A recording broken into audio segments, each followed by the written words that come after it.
Assalamualaikum warahmatullahi wabarakatuh. Hamdan wa syukran lillah, amma ba'du. Alhamdulillahi rabbil alamin. Segala puji hanya milik Allah, Tuhan yang maha pengasih dan maha penyayang, yang rahmatnya tidak pernah habis meskipun dosa hambanya seringkali berulang. Salawat dan salam mari kita haturkan kepada junjungan alam Nabi Muhammad sallallahu alaihi wasallam, suri tauladan bagi hati yang ingin kembali kepada Allah subhanahu wa ta'ala.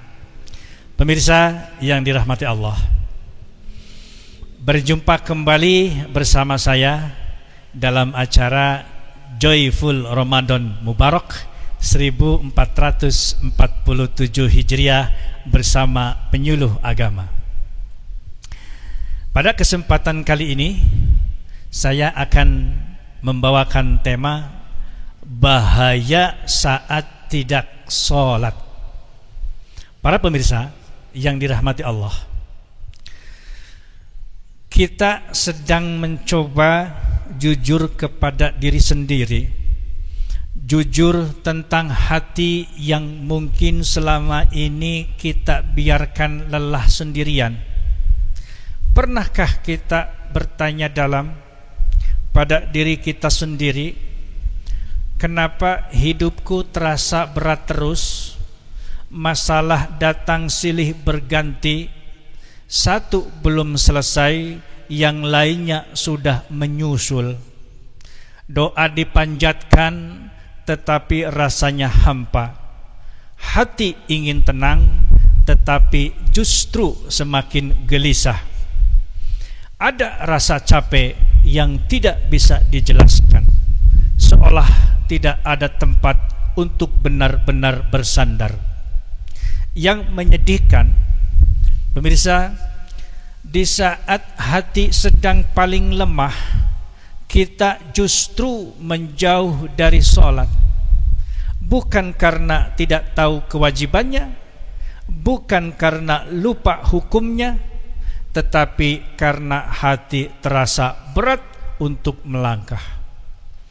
Padahal sholat bukannya tuntunan Allah yang memberatkan, melainkan hadiah. Sholat adalah tempat pulang paling aman ketika dunia tidak terasa ramah. Seringkali kita tidak sadar, saat hati terluka, kita justru menjauh dari obatnya. Saat tersesat, kita malah menjauh dari penunjuk arah. Kita mencari ketenangan kemana-mana, tetapi lupa bahwa ketenangan sejati hanya ada ketika kita menghadap kepada Allah. Banyak orang mengira hukum Allah itu berupa hidup yang susah. Masalah bertubi-tubi, rezeki terasa sempit, dan jalan hidup seakan selalu tertutup. Padahal pemirsa, hukuman yang paling menyakitkan bukanlah itu semua. Hukuman yang paling halus, paling sunyi, dan paling menakutkan adalah ketika hati kita tidak lagi merasa butuh sholat. Pemirsa, bayangkan ketika adzan berkumandang, tetapi hati kita tetap diam, tidak bergetar, tidak rindu, tidak tergerak, bukan karena sibuk, bukan karena lupa, melainkan karena tidak ingin. Disitulah letak bahaya yang sering tidak kita sadari. Ketahuilah, kondisi itu bukan berarti Allah membenci kita. Justru itulah tanda yang lebih mengkhawatirkan. Karena seolah-olah kita dibiarkan berjalan sendiri, tidak ditegur, tidak ditarik, tidak digandeng lagi. Seakan Allah berkata dengan lembut namun berat, silahkan jalani duniamu, aku berikanmu waktu, jika kamu tidak ingin kembali, aku tidak memaksa. Na'udzubillahi min dzalik. Allah Subhanahu wa taala berfirman dalam Al-Qur'an surat Thaha ayat 14. Innani anallahu la ilaha illa ana fa'buduni wa aqimis salata li dzikri. Sesungguhnya aku ini Allah, tidak ada Tuhan selain aku, maka sembahlah aku dan dirikanlah salat untuk mengingatku. Perhatikanlah pemirsa, Allah tidak mengatakan bahwa salat akan langsung menghilangkan semua masalah. Allah tidak berjanji hidup kita akan selalu mudah. Allah hanya meminta satu hal, mengingatnya. Karena kita mengingatnya, ketika kita mengingat Allah, hidup boleh saja berat, tetapi hati tidak akan merasa sendirian. Pemirsa, salat adalah pengingat bahwa kita ini lelah, lemah, sering salah, sering lupa, dan sering jatuh. Namun Allah Maha mengetahui semua itu. Yang paling mengharukan adalah ketika hari ini kita masih merasa gelisah, masih merasa bersalah, dan masih terlintas pertanyaan, kenapa aku terasa semakin jauh kepada Allah? Perasaan itu bukan tanda kebinasaan, melainkan tanda kehidupan hati. Rasa bersalah itu bukan azab, rasa bersalah adalah undangan untuk pulang sebelum terlambat.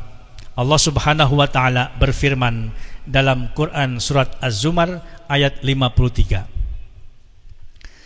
Qul ya ibadiyalladzi asrafu ala anfusihim la taqnatu mir rahmatillah.